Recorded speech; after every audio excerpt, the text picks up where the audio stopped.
राधे राधे। आज मैं श्रीमद् भगवद गीता यथारूप के दूसरे अध्याय से 38वां श्लोक हम सब के कल्याण की प्रार्थना के साथ पढ़ूंगी।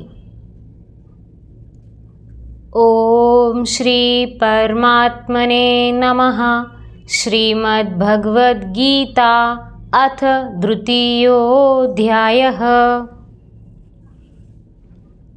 अगर मुझसे पढ़ने में या समझने में कुछ भी गलती हो जाए तो मैं केवल भगवान की ही नादान बालिका हूँ, ऐसा जानकर प्रभु मुझे बहुत क्षमा करें।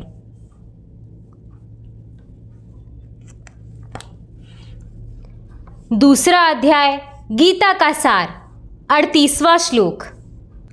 सुख दुखे समे कृत्वा लाभालाभौ जया जयौ ततो युद्धाय युज्यस्व नैव पापमवाप्स्यसि।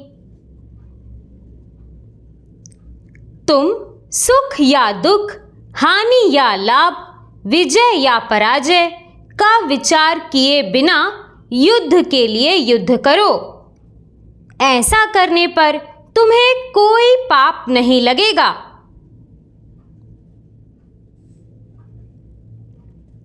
तात्पर्य। अब भगवान श्री कृष्ण प्रत्यक्ष रूप से कहते हैं कि अर्जुन को युद्ध के लिए युद्ध करना चाहिए, क्योंकि यह उनकी इच्छा है। कृष्ण भावनामृत के कार्यों में सुख या दुख, हानि या लाभ, जय या पराजय को कोई महत्व नहीं दिया जाता। दिव्य चेतना तो यही होती है कि हर कार्य कृष्ण के निमित्त किया जाए। अतः भौतिक कार्यों का कोई बंधन फल नहीं होता। जो कोई सतोगुण या रजोगुण के अधीन होकर अपनी इंद्रिय तृप्ति के लिए कर्म करता है, उसे अच्छे या बुरे फल प्राप्त होते हैं। किंतु जो कृष्ण भावनामृत के कार्यों में अपने आप को समर्पित कर देता है, वह सामान्य कर्म करने वालों के समान किसी का कृतज्ञ या ऋणी नहीं होता। भागवत में कहा गया है, देवशी भूतात्प्रण पित्राणा किंकरो न्यायमणि च राजनः सर्वात्मनः यः शरणं गतो मुकुंद परिहत्कृतम्।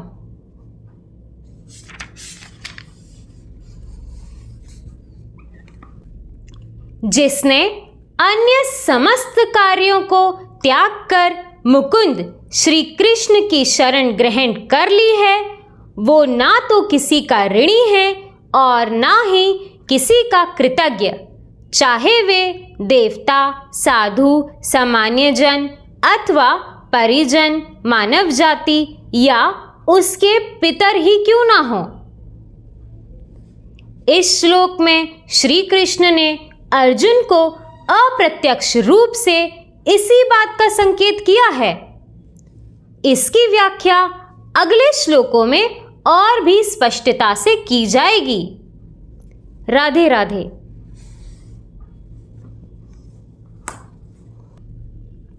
दोस्तों, जब शुरू में मैंने श्रीमद् भगवद गीता जी का अध्ययन करना शुरू किया था और मैंने इन बातों को जाना कि हमें सुख दुख, लाभ हानि या सफलता असफलता में नहीं फंसना चाहिए और केवल अपने कार्यों पर ध्यान देना चाहिए, तब मेरे मन में एक बड़ी शंका इस बात की उत्पन्न हुई थी कि सुख दुख, लाभ हानि ये तो सब हमारे अपने मन के खेल हैं।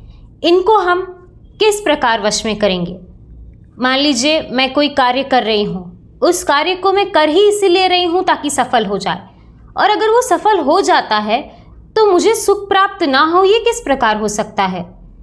या मान लीजिए मेरी कोई बहुत बड़ी हानि हो जाए, आर्थिक रूप से या किसी बहुत बड़े कार्य में मैं असफल हो जाऊं, तो मुझे दुख कैसे नहीं होगा। इन बातों को लेकर मैं बड़े असमंजस में रहती थी कि ये तो भावनाएं हैं, क्या हम अपनी भावनाओं के भी बहुत ऊपर निकल सकते हैं? आगे जाके मैंने जाना कि बिल्कुल ऐसा हो सकता है।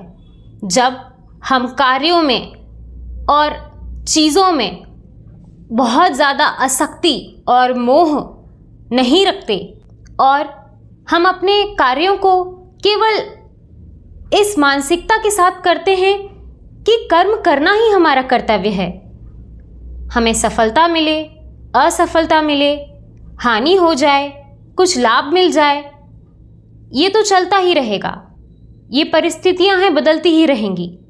लेकिन कहीं पे भी हमारा जीवन रुक नहीं जाएगा, हम ठहर नहीं जाएंगे, हमें तो अपनी यात्रा में आगे बढ़ते ही रहना है। फिर क्यों आप सुख और दुख के इस चक्र में फंसते ही क्यों हो? वो सिर्फ इसीलिए क्योंकि आप चीज़ों पर मोहित हो जाते हो। जब आप इस सोच के साथ कि मुझे तो अपनी यात्रा में आगे बढ़ना ही है, आज सफलता मिल गई वो परमानेंट नहीं है, कल असफलता मिल गई ये स्थिर नहीं हो गई, यहाँ पर चीज़ें परिवर्तनशील हैं, सब कुछ आगे बदलता ही चला जा रहा है और मेरी यात्रा समापन की ओर बढ़ती ही चली जा रही है। यहाँ पर ना मैं कुछ लेकर आई थी, ना मुझे कुछ लेकर जाना है, ना यहाँ पर कोई मेरा अपना था, ना मैं यहाँ पर किसी की हूँ। जन्म मरण का ये चक्र आगे चलता ही रहेगा। एक गाने की बहुत सुंदर लाइन है, 2 दिन का है मेला ये 2 दिन का है मेला, खेला फिर उठ जाना है, आना है जाना है, जीवन चलते जाना है। तो बस जब इस चीज़ को आप बहुत अच्छी तरीके से समझ लेते हो कि यहाँ पर मैं परमानेंट नहीं हूँ, तो मेरे सुख और दुख परमानेंट कैसे हो गए? यहाँ पर केवल एक ही परमानेंट हैं, मुकुंद मुरारी। वो कल भी थे, आज भी हैं और कल भी रहेंगे। हमारे जीवन का चक्र चलता रहेगा। हमारे गुरुजी ने एक बहुत सुंदर बात कही थी जीवन और मरण को लेकर। उन्होंने कहा कि श्रीमद् भगवत गीता जी हमें यही सिखाती हैं कि जीवन और मृत्यु के काल चक्र को आप कभी भी ऐसे ना समझें कि जीवन है मतलब यात्रा चल रही है, मृत्यु है मतलब सब समाप्त हो गया। ऐसा बिल्कुल नहीं है। हमारे गुरुजन हमें यही सिखाते हैं कि श्रीमद् भगवत गीता में यही भगवान बताने की कोशिश कर रहे हैं कि मृत्यु का मतलब अंत नहीं है, मृत्यु के बाद जीवन है और जीवन में भी मृत्यु है। और एक बात मैं और बोलना चाहूँगी, जो भी लोग जो शुरुआत कर रहे हैं अपने श्रीमद् भगवत गीता जी के अध्ययन करने की, उनको ज़रूर ये चीज़ लग रहा होगा कि कैसे ऐसी स्थिति कैसे बन सकती है हमारी कि हम सुख और दुख में, लाभ और हानि में कोई फ़र्क ना पड़े हमें। तो मैं आपको आश्वासन के साथ बता सकती हूँ कि ऐसी आपकी मनोस्थिति ज़रूर बन जाएगी। बस आपको करना ये है कि गुरु वचनों पर चलना है, भगवान के स्मरण में रहना है, बस इतना ही आपको करना है। और आप खुद देखोगे कि कैसे सांसारिकता में आपको कहीं से लाभ, हानि, सफलता, असफलता, सुख, दुख सब एक ही नज़र आएंगे कि कुछ मिल गया तो आपने कुछ पा नहीं लिया और कुछ खो दिया तो आपने कुछ गंवाया नहीं है, क्योंकि यहाँ आपका ना कुछ था, ना कुछ है और ना कभी कुछ रहेगा। इसी तरह भगवान की कृपा हम सब पर बनी रहे। राधे राधे।